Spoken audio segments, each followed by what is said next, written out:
I've been speaking about this, that Kikuyus don't have a king. A king is produced by circumstances. Yeah. In Kikuyu, not like the Luos that we have Laira. Yeah, we have a kingpin. He has been there forever. Yeah. Kalonzo has been there forever. In Kikuyus, we don't have a king that this is our king. Yeah. Our king is a need-basis king. True. Now Gachagua can vuma from now, maybe up to maybe May or June there. Then inakuja inasettle. Then another one will come depending on what are the circumstances. And the agenda they are pushing. And that is the most dangerous thing that you can have. So those people, those kind of people are very unpredictable. Yeah. Because if Kikuyus also what they hate is betrayal. They can betray you, but they hate being betrayed. See, you know, it's very, very painful. Like they say, mwizi, hakuna mwizi mwenye anapenda kuibiwa. Yeah. It's so painful, so painful. Like now there's the whole scenario. Because more especially Kikuyus, they all understand who is the cause of the pain. Yeah. It is the people that rejected, the person they rejected. Sindio. It is Raila who's engineering all these things. But they're about that. So they are not fighting Ruto. The other time we were not fighting Uhuru. We were fighting Raila. So even this one, because we know he's going to be betrayed. True. He's not going to win the ASU chair. And as you see now, Kinabadi, the way they are talking, it is like they are preparing for a mass walkout. And therefore, he will think that when he comes out, the Kikuyus will be supporting him. Kikuyu will move to another line True. as long as he is there, because he is a common enemy to the Kikuyu community. I don't know what he did to the community. I don't know what, because me, I will not vote for him. Don't you see like it's the game, you divide and rule? Yeah, no, for me, playing. I'll not vote. I've never voted for him, and I've never voted for him with no reason. I don't have a reason. Like it's just something. I sing a song that many others sing. There's no issue. There's nothing that I can say be able at Raila Nimbaya. Yeah. Kama saizi, we were asking Raila, why did you join the other side? Why couldn't you join us? When we need him, he becomes a friend. When we don't, when he's needing us, he's not a friend. Yeah. And that's the politics of this seat. Yeah. And these are politics that Kenya has chosen to be in it. But above all, the situation between now, the Ruto factor, the Ruto issue in this country, that's a gone case. Ruto is a one-term president. And how do you know that? I know, I can tell you that. See, you've seen what Ruto is planning right now. There is a software that is being made for him to be able to at least neutralize all this that is happening right now. A software, what does it mean? This software, the idea behind it is for him to be able to, all these propagandas, huwa zinaletanga like a wave, in watu wanaweza kukua confused. The software, the life of software in Kenya, it's not yet there.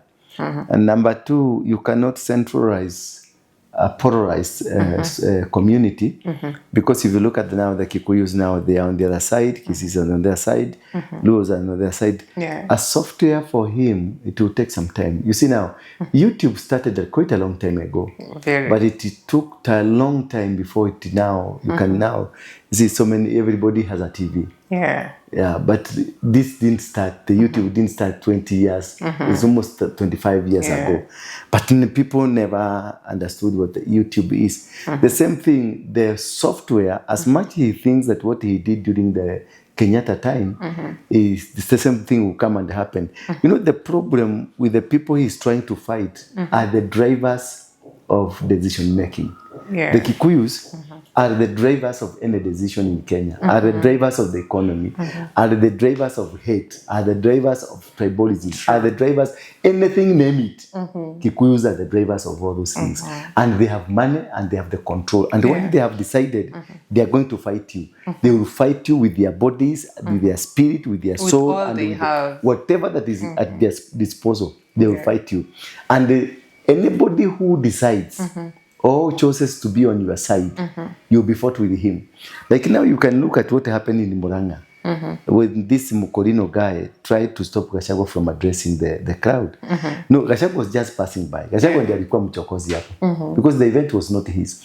But he just decided, because they had a karuma, that this Mukorino has been given money by Ruto to go and hoodwink the people in Murang'a. So the people in Murang'a called Gachagua from where he was.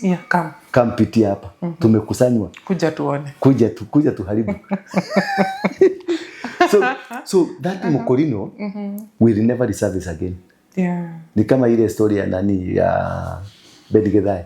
Tano tena. He's betrayed anything possible. Alizimwa na kazimika. Amejaribu hata kujibleach. Nothing is working. Nothing is working. You see, people like this community moves away from you, they totally move away from you. And the worst thing, part of the bad side of them, any campaign in Kenya is ever supported by the Kikuyus. They finance it. They're the one who financed any. Ruto was 80% financed by Kikuyus. He has stolen a lot of money. He has everything. He thinks he's gonna use it to come and fight. But these people, they are dangerous. He can look and see what happened in Embu. That was an indicator. Uhuru is still alive. He's not dying any soon. Uhuru now has become a father to the community. And Gachagua has become the general to the community. And the people like Kina Waruinge are also generals here and there. And we are all doing these things. Therefore, it is a bit. And also the church also has risen up against the system. And this one will go continuously because there is a seamless propaganda towards the church that Ruto wants to finish you. This is all about propaganda and all about misunderstanding and all about him being unable to represent himself. Because the Ruto who did the campaign is not the Ruto that is the president now. And it was too early for him to have betrayed Gachagua. He could have waited like Uhuru. Uhuru waited for the first term and then the second term. And second term, that is when he chomoka na akaanza kufanya vituko zake. Alikuwa anamchukia from the word go. Lakini alijificha. This guy. Now what made him be his running mate? Ruto as the running mate to Uhuru? We made him. I was part of the people who made him to be the running mate because we were trying to contain violence that could have erupted from the Rift Valley. That's what number one. Number two, we had this issue of the ICC. We needed to contain it. And number three, we also needed to contain Raila. Because Raila had also a huge team and his card was a clean card. That these are criminals. I'm not a criminal. Do you know?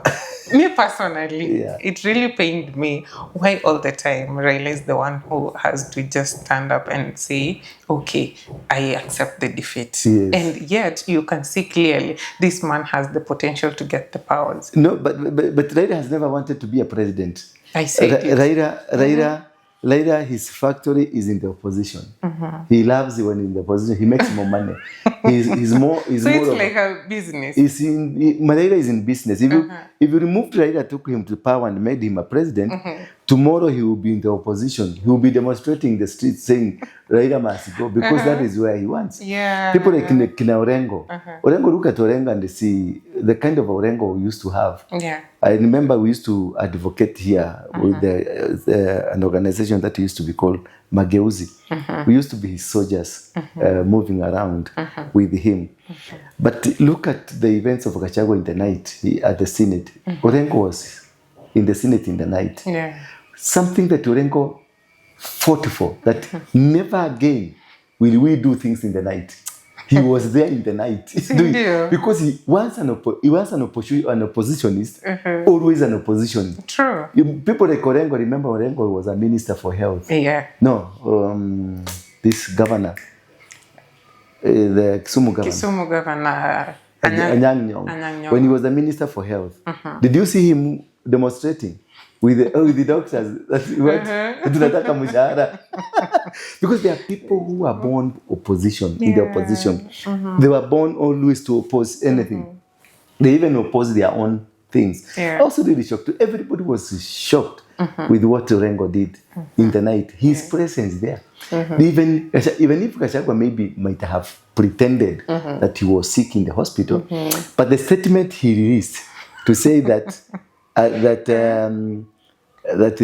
we don't care whether somebody is sick or not sick.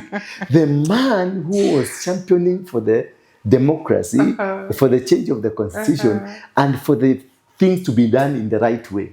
And then you find him, he's the one that is making this to work. So that's the kind of politics of deceit, politics of hatred, and the tribalism, too much of tribalism. Because these are kind of politicians who want you to die so that they can come and enjoy the benefit from your death. These are like, I normally call these politicians mock people, mock owners. You know, a mock owner, like now I have a member here in my church who is a mock owner, and he brings his tithe here. Like yesterday he was here, he brought his tithe. And if you read correctly, what is the meaning of a tithe in the book of Malachi 3? The 10th of what you get. Yeah. So why do we bring tithe to the church? Can you remember the statement? The Bible says, bring your tithes, first fruit, and your offering to the storehouse so that I can open doors and windows for you. Yeah. So it is a blessing. The tithe commands a blessing that if you give me tithe, the doors will open. If you give me tithe. And is it just a belief, or is it because it is written? It is written. No. Whatever that is written becomes law, it becomes a belief, becomes spiritual. Then it manifests. It manifests because it has become. If I can turn this one to be a mode of worship, if I look at this one this way, something will happen. Today it might not happen. Tomorrow I look at it again that way. The third day it becomes an altar. Yeah. A place where you do worship frequently, 2, 3, 4, 5 times. It turns out to become an altar. Therefore, tithe, people may say it's a myth, people may say it's a conspiracy, but because of the belief that is there since time immemorial, it says, give your tithes and offering and bring them to the house of the Lord, and I will open the doors and the windows for you. Yeah. So my point was not there. My point was this man for the mog has brought his tithe. Yes, he brought his tithe yesterday for the doors and the windows to open. So, which are the doors? Dead bodies. People to die. Yeah. So even me, who is receiving the tithe, I receive a tithe and I tell God, please, not me. God, remember because he's coming to seek for the doors to open, for the windows to open. And his business, it is me and you. You're the client. And again, on the other side, I'm the man of the house. I'm the pastor to receive. And he's exactly doing what is supposed to be done. Yeah. He's bringing to the house of the Lord. And a cheerful giver. A cheerful giver. Shaken together.